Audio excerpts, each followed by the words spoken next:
revealing the royal creation, the being the Grand Priest had engineered.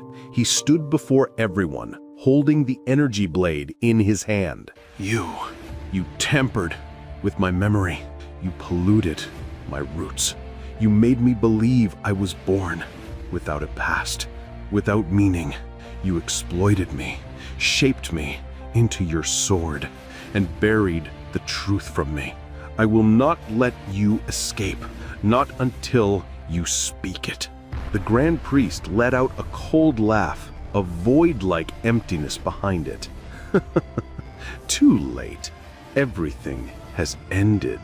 And you think you deserve the truth? If not for me, you wouldn't even be standing before me.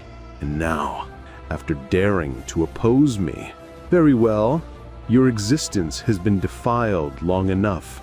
It's time to close your chapter. The royal creation lunged forward with a savage strike, but the Grand Priest vanished for an instant and reappeared behind him. The blade was between his fingers, plucked effortlessly from the royal creation's grip.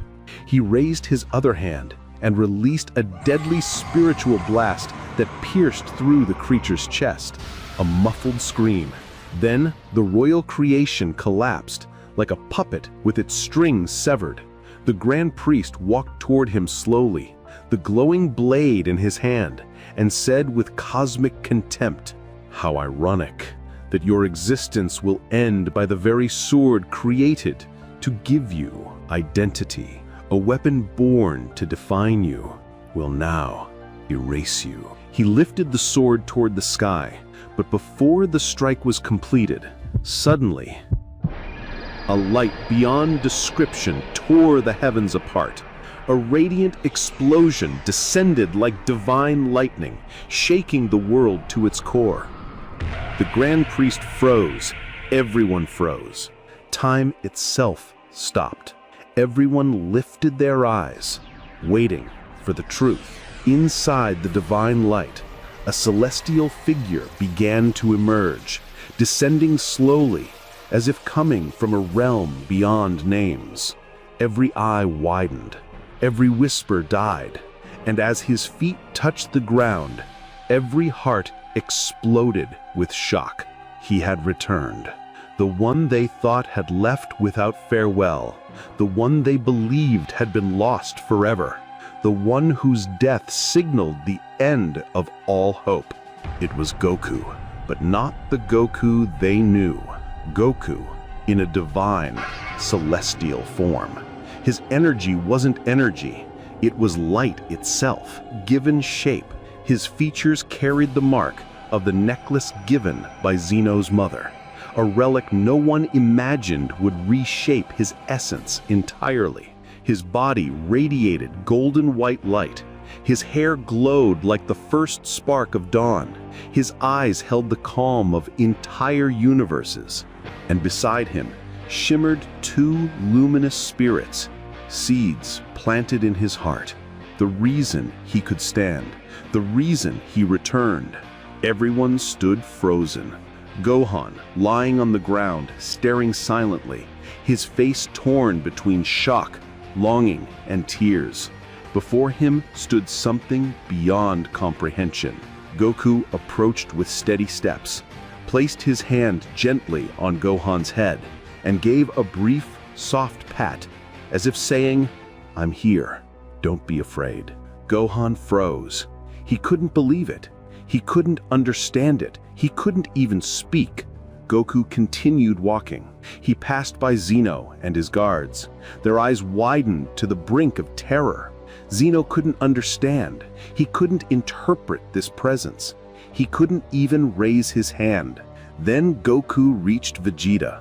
Vegeta, lying on the ground, opened his eyes with difficulty. But when he saw Goku standing before him, glowing with undeniable divinity, he smiled.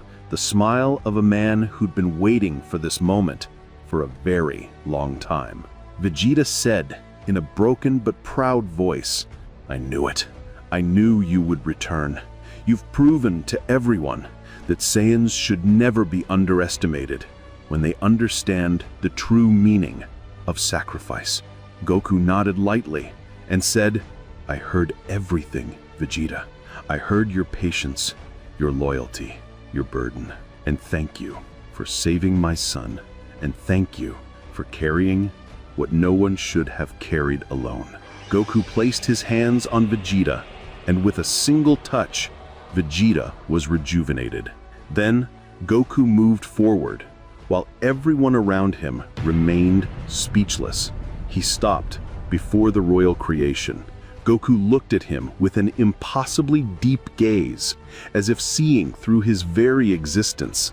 "Inside you lies a secret, one the Grand Priest buried, something we still don't understand."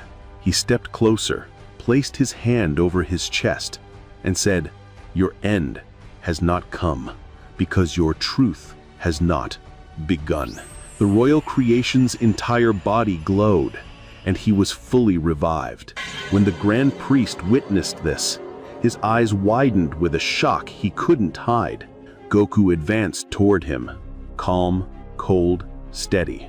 Everyone held their breath, waiting. Goku approached until he stood directly in front of the Grand Priest. The Grand Priest stared at him, disbelieving.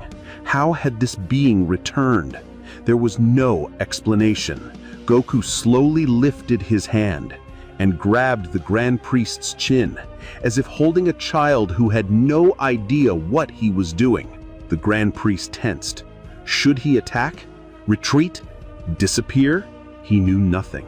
Goku looked at him with lethal seriousness and said in a low but piercing voice, "Prepare yourself, Grand Priest, because the light you see now is the last thing you will ever see."